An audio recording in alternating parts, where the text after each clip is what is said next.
Au niveau des descentes d'eau et des écoulements d'eau, une autre méthode possible, alors je vous ai présenté ma cuve à eau avec un système de me descente d'eau qui était directement relié dans la cuve, et donc j'avais fait un système de trop-plein car avec un toit, même un petit toit, on arrive facilement à saturer une cuve de 1000 litres. Donc moi j'ai récupéré, et c'est des cuves de 1000 litres qui sont soit achetées neuves, soit vous pouvez les récupérer si elles contenaient des produits qui n'étaient pas polluants. Donc là, pour ma deuxième descente d'eau, ce que je veux faire, je ne veux pas complètement couper ma descente et je vais mettre un adaptateur. Alors je vais juste montrer comment ça fonctionne. Alors je ne connais pas tout, mais je n'ai vu que sur internet il y en avait deux types. Le premier type, le type le plus ancien, c'est un système où il faut couper la gouttière d'un côté et de l'autre, en calculant l'insertion de cet objet, ce récupérateur. Et donc, il existe différents diamètres. Moi, ma descente d'eau est de 100 mm. Donc, pour le savoir, il faut juste prendre un pied à coulisse ou un mètre et regarder la descente. Et en fait, elle est variable selon la taille du toit et l'eau à évacuer. Donc, ça peut être du 80, du 100 ou voire plus. Et après, il faut regarder la matière. Si vous avez, moi, c'est une descente en PVC, donc c'est le matériau le moins cher et le plus facile à couper. Donc après, on peut couper, coller avec une colle, ou moi, je ne veux pas coller, car si j'ai envie de changer un jour, je pourrais changer facilement. Si vous avez de l'acier zingué ou du cuivre, c'est un peu plus difficile, et surtout si vous avez du cuivre, comme c'est plus cher, et il n'est pas forcément conseillé de mettre un objet qui ne sera pas forcément esthétique en PVC. Donc ici, l'idée c'est que, bon, je ne sais pas si on le voit bien, on a le trou de sang et au milieu on a un trou plus petit. Et lorsque l'eau va tourner à l'intérieur, l'eau qui va être à l'extérieur va être captée et va couler dans être récupérée par ce tuyau. Donc ensuite on branche, on emboîte ce tuyau.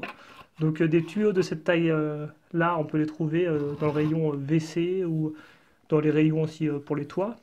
Mais c'est des tuyaux qui sont à peu près identiques à ceux pour l'évacuation des machines à laver.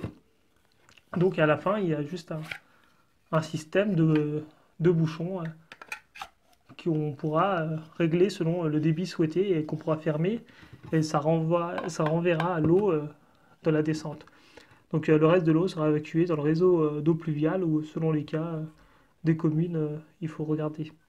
Donc il faut bien regarder l'eau, on ne peut pas l'envoyer où on souhaite, hein, on n'a pas forcément d'envoyer chez le voisin. Ça serait trop facile. Donc là, je vais prendre mon pied à coulisse, alors je crois qu'il a des petits problèmes. Mais on peut regarder 33,5 à peu près, extérieur. Et en intérieur, on est à peu près à 30. Donc ça signifie que soit on se relie directement avec un tuyau qu'on achète indépendamment, ou soit ce qu'on peut faire, moi ce que j'ai trouvé des fois, c'est des tuyaux de type alimentaire. Il y en a des gros formats, j'ai vu, j'en ai un 25, alors je ne sais pas s'il existe des 30, des 35, et on peut poursuivre à la cuve à eau, ou on peut mettre un système de vieilles, gouttières pour terminer sur sa cuve. Donc ça dépend de la distance. Alors, j'avais reçu une question de personnes qui m'avaient dit qu'on n'était pas obligé de percer les cuves à eau, et que c'était pas forcément souhaitable si on voulait la conserver longtemps pour un autre usage. Donc là, avec cette technique, on n'est pas obligé de percer sa cuve à eau, car on peut régler le débit plus faiblement. Et ça me met sur la deuxième méthode, c'est que maintenant, depuis une dizaine d'années, j'ai vu qu'il existait des systèmes de récupérateurs d'eau de pluie sans besoin de couper sa gouttière. Donc ça, il faut juste faire un trou à la scie trépan, scie cloche, du diamètre nécessaire, d'introduire une sorte de plastique, et ça va faire exactement la même chose. Tout, l'eau ne sera pas forcément récupérée, mais on aura également, j'ai vu qu'on avait parfois des systèmes où lorsque l'eau va saturer, elle va pousser au moment où le trop-plein l'eau sera en contact, ça va faire un système et l'eau va repartir. Donc dans ce cas-là, on n'est pas obligé de percer les cuves. Ça dépend quelle cuve on utilise, soit une cuve d'eau de 1000 litres, elle est carrée, soit on peut utiliser des bidons.